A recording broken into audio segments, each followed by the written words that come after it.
উজনিৰ বজাৰত মিয়াৰ গুণ্ডাৰাজ। বজাৰৰ মাজ মজিয়াতে গুৰুলা গুৰুলকৈ পহাৰ খিলঞ্জীয়া ব্যৱসায়ী। সংকটজনক অৱস্থাত চিকিৎসাধীন হৈ আছে যুৱকজন। অৱশেষত এই ঘটনাক কেন্দ্ৰ কৰি পথ অৱৰোধ কৰি সাব্যস্ত কৰিছে তীব্ৰ প্ৰতিবাদ। এটাই দাবী, অতি শীঘ্ৰেই গ্ৰেপ্তাৰ কৰিব লাগে অভিযুক্ত বুবু আনচাৰীক।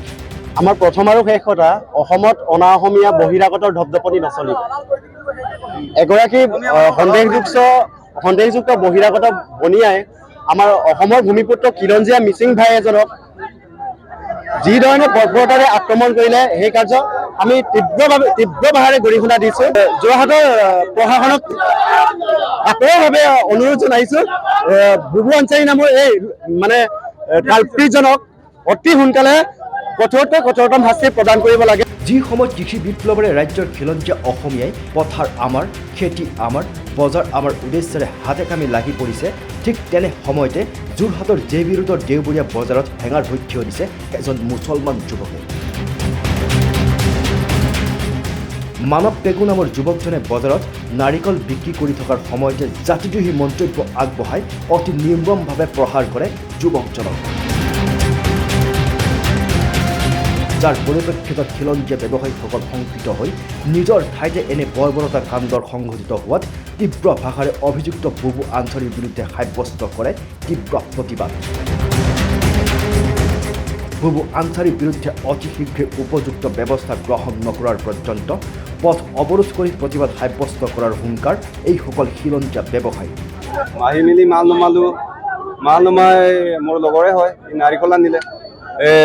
গুবুনে কি কয় এইটো মই নাজানো। ই আহিলে, দাম পৰিছে, আমাৰ লগৰটোৱে ক'লে 70 টকা। তাৰপিছত ময়ো ওচৰত আছোঁ, ই ক'লে যে 70 টকা দাম শুনিয়ে এনেকুৱা টেমা গৰম হৈ গ'ল তাৰ, বোলে তহঁতে ইয়াত থাকিব পাই মেলি বেছি কৰিছ বোলে। মই তেতিয়া কি ক'ম? মই কৈছোঁ দাদা আপোনাৰ এইটো ভুল হৈছে, আপোনাক ক'লে আপুনি অভিযোগ নকৰিব। তাৰপিছত আঠুৱা আহি মেলি মোক ক'লে কাজিয়া কৰিব নালাগে। এইটো ভাবি মেলি মই ভৱিষ্যতলৈ চিন্তা কৰি মেলি লাহেকৈ আছোঁ, আকৌ ঘূৰি আহি মেলি মাৰিছে। মিচিং ল'ৰাজনক বৰ বেয়াকৈ পিটন দিছে। বেপাৰী সন্থাৰ ইতিমধ্যে জাগ্ৰত হৈছে। আমাৰ মিচিং ছাত্ৰ সন্থা আমি ইয়াত সহযোগ কৰিছোঁ। এনেকৈ আমাৰ খিলঞ্জীয়া মানুহক যদি বেপাৰ বাণিজ্য কৰিবলৈ অহা মানুহক যদি তেনেকৈ গৰু পিটন দি মানুহে পিতে, আমাৰ যোৰহাট প্ৰশাসনে তাক উচিত ব্যৱস্থা কৰিব লাগিব।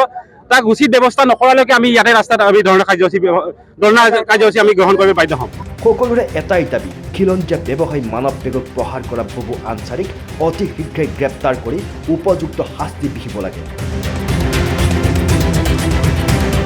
অৱশ্যে সমগ্ৰ ঘটনাৰ সন্দৰ্ভত বুবু আনচাৰীৰ বিৰুদ্ধে আৰক্ষী প্ৰশাসনে কেনে ব্যৱস্থা গ্ৰহণ কৰিব, সেয়া পৰৱৰ্তী সময়তহে হ'ব লক্ষণীয়।